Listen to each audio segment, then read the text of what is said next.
Uy, Jepoy, ginagawa mo? Tinitignan ko sila, Joanna. Naglalaro sila ng Talking Angela, oh. Talking Angela, di ba yun yung nagsasalitang pusa sa cellphone? Oo, tara, pagtripan natin. Game! O sige. Tignan mo to, Samantha. Pwede mo siyang pakainin, tapos pwede mo rin siyang bihisan, tsaka make-up, ang galing-galing. Oo nga, ang galing. Patry naman ako. Mamaya ka na, ako muna.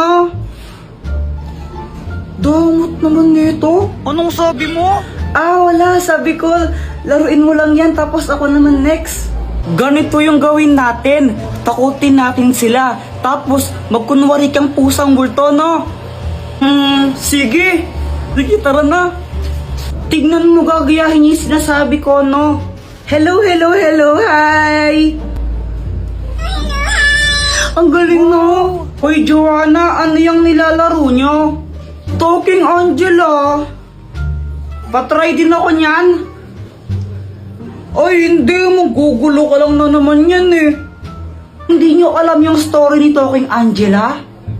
Hindi. Jepoy, ano ba yung story ni Talking Angela? Dati daw, pusa daw siya.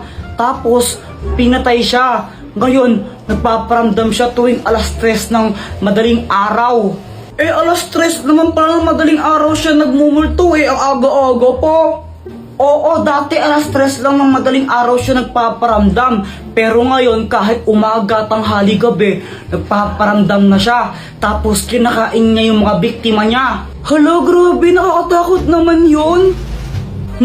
Huwag kang maniwala dyan, Samantha, gawa-gawa lang yan. Bahala kayo kung ayaw niyong maniwala. Basta binalaan ko na kayo.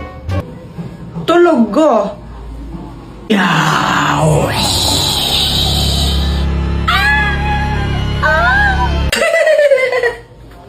Apir tayo, Boyet! Apir!